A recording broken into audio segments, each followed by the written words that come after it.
വ്യവസായി ബോബി ചെമ്മണ്ണൂരിന് ജയിലിൽ വഴിവിട്ട സഹായമൊരുക്കി 2 ഉദ്യോഗസ്ഥന്മാർക്ക് സസ്പെൻഷൻ കിട്ടി.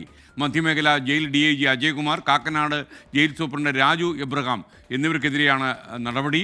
നടി ഹണിറോസിന്റെ പരാതിയിൽ ബോബി ചെമ്മണ്ണൂരിനെതിരെ പോലീസ് കൂടുതൽ വകുപ്പുകൾ ചുമത്തിയെന്നും വാർത്ത വരുന്നുണ്ട്. ജയിൽ വകുപ്പ് നടത്തിയ അന്വേഷണത്തിലാണ് ബോബി ചെമ്മണ്ണൂരിന് ജയിലിൽ ഉദ്യോഗസ്ഥരുടെ സഹായം ലഭിച്ചതായി കണ്ടെത്തിയത്.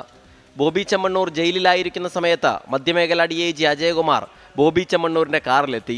സന്ദർശക ലിസ്റ്റിൽ പേര് ചേർക്കാതെ ബോബി ചെമ്മണ്ണൂരിന് പരിചയക്കാരുമായി കൂടിക്കാഴ്ച നടത്താൻ അവസരമൊരുക്കി. ജയിൽ സൂപ്രണ്ട് രാജു എബ്രഹാം അദ്ദേഹത്തിന്റെ ടോയ്ലറ്റ് ഉൾപ്പെടെ ഉപയോഗിക്കാനായി ബോബി ചെമ്മണ്ണൂരിന് നൽകിയെന്നും കണ്ടെത്തി. അന്വേഷണ റിപ്പോർട്ട് ജയിൽ മേധാവി ആഭ്യന്തര വകുപ്പിന് കൈമാറി. ഇതിന് പിന്നാലെയാണ് ഇരുവരെയും സസ്പെൻഡ് ചെയ്തത്. നടി ഹണിറോസ് നൽകിയ രഹസ്യമൊഴിയുടെ അടിസ്ഥാനത്തിൽ ബോബി ചെമ്മണ്ണൂരിനെതിരെ കൂടുതൽ വകുപ്പുകളും ചുമത്തി. BNS 78 പുതുതായി ചുമത്തിയത്. പിന്തുടർന്ന് ശല്യം ചെയ്തതിനാണ് ഈ വകുപ്പ് ചുമത്തിയത്.